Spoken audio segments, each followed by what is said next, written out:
që çdo intelektual i vërtet duhet të shpall armiqsinë ai këtij regjimi. Armiqsinë ai këtij regjimi. Shikoni, kemi humbur në 11 vite 49.4% të gjithë të rinjve, nxënësve, para universitarë. Pa mendoni pak me këto rite, ku do jemi pas 11 viteve? Shqipëria po shuhet para syve tanë.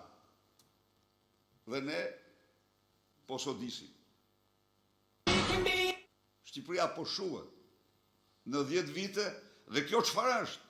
Kjo e para universitarëve, kjo ike me familjet, janë largim me familjet, këtu janë, kur nxënësit janë kaq, imagjinoni ju sa janë shqiptarët, prindit e tyre. Prindit e tyre.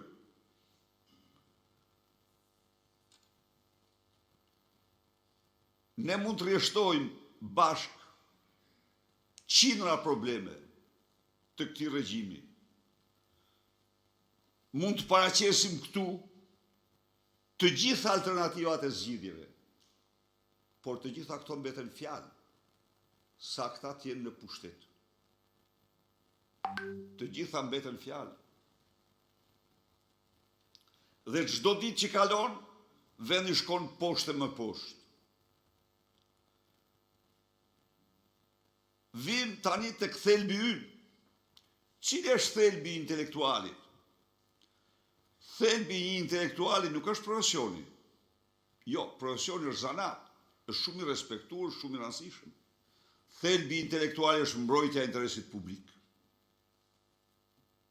Mbrojtja e interesit publik. Intelektuali nuk duhet bëhet kur antari shumicës heshtur. Jo. Nuk do t'i lejoj vetës tjetë antari shumicës heshtur, sepse shumica heshtur është shtrati i çdo regjimi çnjerëzor.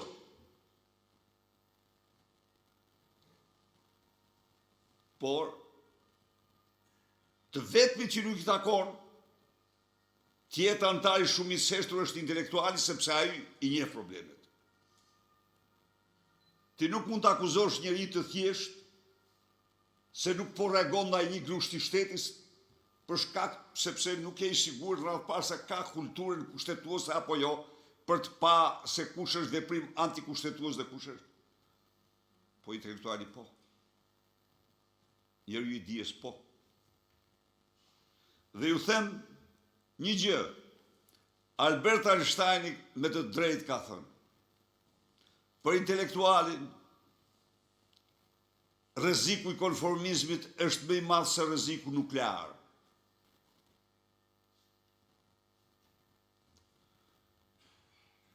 Ndaj dhe sot kërkohet zgjidhje. Kërkohet zgjidhje. Dhe zgjidhja është një përpjekje e përgjithshme e intelektualëve, e studentëve, e nxënësve kundër këtij regjimi. Do të tregoj një gjë. 2 muaj më parë në Bullgari një javë rresht protesta. Qeveria dha dorëheqjen. Po pse dha dorëheqjen qeveria bullgare? E dha dorëheqjen se ka një kod. Në qoftë se populli t'akuzon për vjedhje, ti nuk ke alternativë tjetër, vetëm ti provosh që nuk kam vjedhur. Dhe ja ku janë zgjedhjet. Na akuzuar në 97 për vjedhje të parave të piramidave. Absolutisht, kjo ka qenë motivi kryesor që i dorëzuan pushtetin.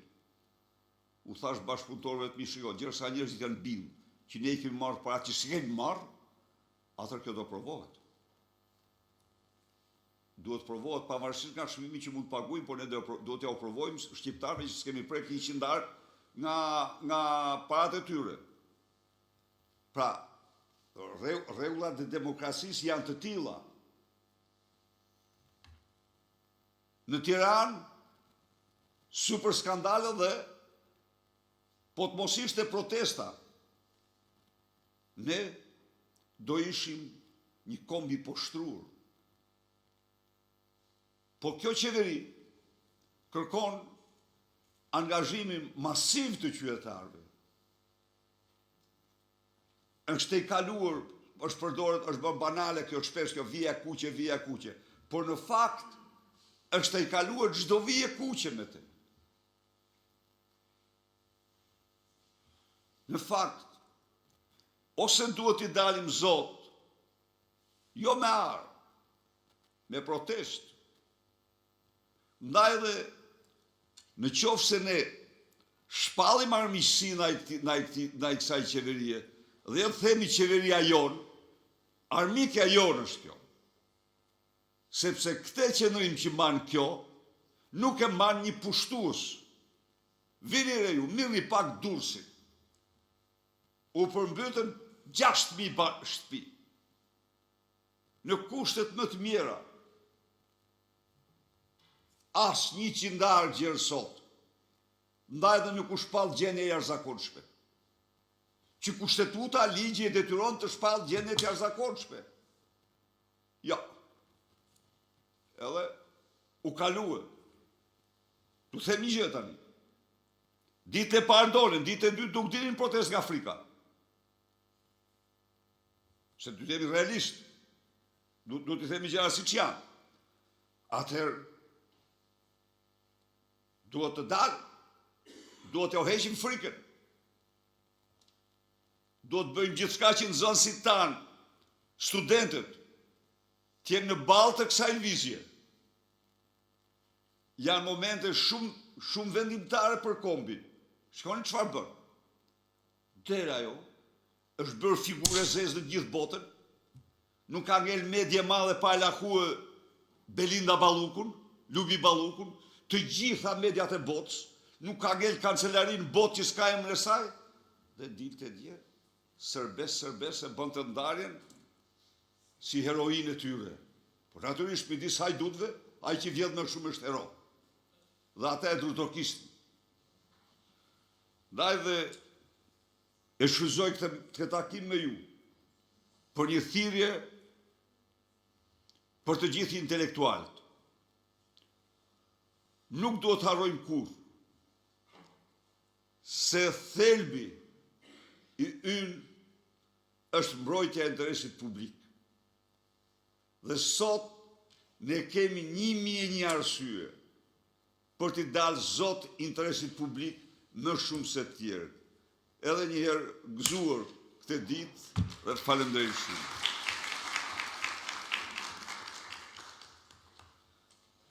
Ndoshta kohën televizive kemi të kufizuar, por ne mund të vijojmë me diskutime se ka të tjerë.